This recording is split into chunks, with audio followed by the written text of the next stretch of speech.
చేసిన పెద్దలకి మరియు హిమోఫీలియా అసోసియేషన్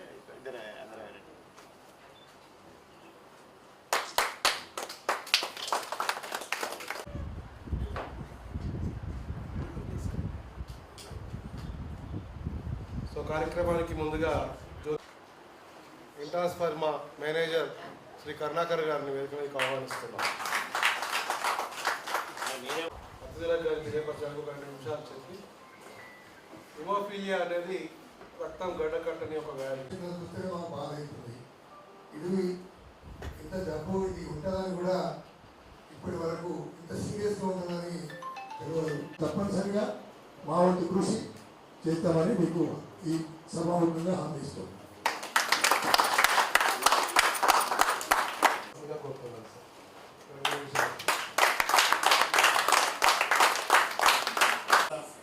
ఇది సపోజ్ అన్మ్యారీడ్, పెళ్లి కాలేదు, ఇంకా డిసీజ్ ఉందని తెలిసింది, అది జనరేషన్స్ పోతుంటే కౌన్సిలింగ్ ఉందా లేకపోతే పిల్లలు అయినాక ఏ విధమైనటువంటి జాగ్రత్తలు తీసుకుంటే that's a big socio so అది ప్రభుత్వాలు తీసుకున్నటువంటి చర్యలలో వాళ్ళ యొక్క హెల్త్ పాలసీలలో ఇది ఒక మ్యారేజ్ అండ్ పిల్లలు వచ్చినప్పుడు పిల్లలు కలిగినప్పుడు వాళ్ళను ఏ విధంగా మనము డిసీజ్ను మినిమైజ్ చేయాలి, తర్వాత వాళ్ళకు వచ్చే ఎఫెక్ట్స్ వలన సో వాళ్ళకు ఈ యొక్క ఫ్యాక్టర్ ఎక్కడ దొరుకుతుంది, సొసైటీ ద్వారా ప్రభుత్వం తరఫున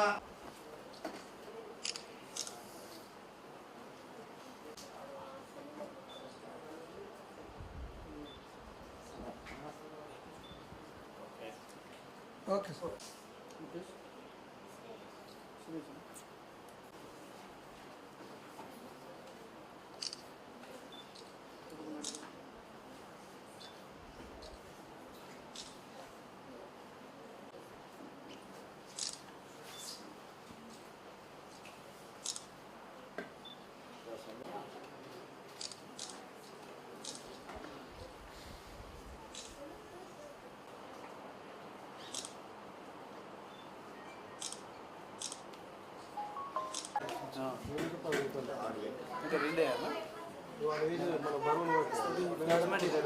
మా దగ్గర ఉన్నది ఇప్పుడు అంటే హిమోఫీలియా కింద 7, 8, 9 మేజర్గా 8, 9 కొందరికి 7th ఫ్యాక్టర్ లోపం వల్ల కూడా ఇబ్బంది.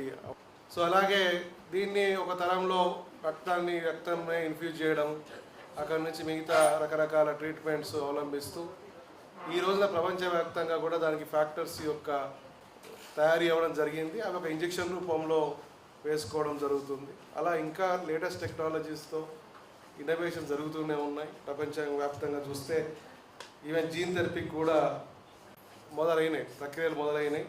కాకపోతే అది చాలా ఇప్పటికే సామాన్య జనజీవనంలోకి రావాలంటే కష్టమైన పని కాబట్టి ఇంకా దాన్ని మార్కెట్లోకి పెద్దగా రాలేదు.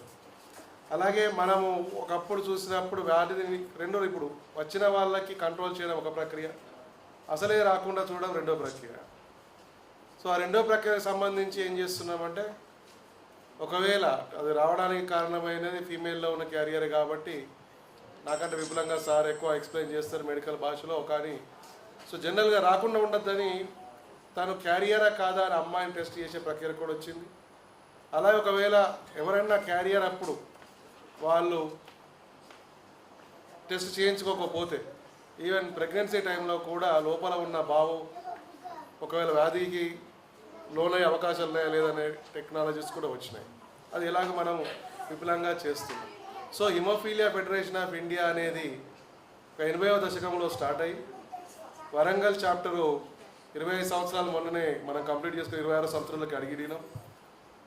దాంతో ఇప్పుడు అది అలా అనుసంధానమై నేషన్ వైడ్గా ఉన్నది. ఇప్పుడు ప్రపంచవ్యాప్తంగా వరల్డ్ ఫెడరేషన్ ఆఫ్ హిమోఫీలియా కెనడాతో కూడా ఇండియా కొలాబరేట్ అయ్యి చాలా రకాలు ఒక దాదాపుగా వరంగల్ చాప్టర్కి మనకు ఆల్మోస్ట్ ఒక 70-80 లక్షల మందులు ఇప్పటికే గత 3 సంవత్సరాల్లో వచ్చినాయి. వాళ్ళు హ్యూమానిటరీ ఎయిడ్స్ కింద అంటే వాళ్ళకి ఏమైనా అవసరం ఉన్నప్పుడు జనాలకి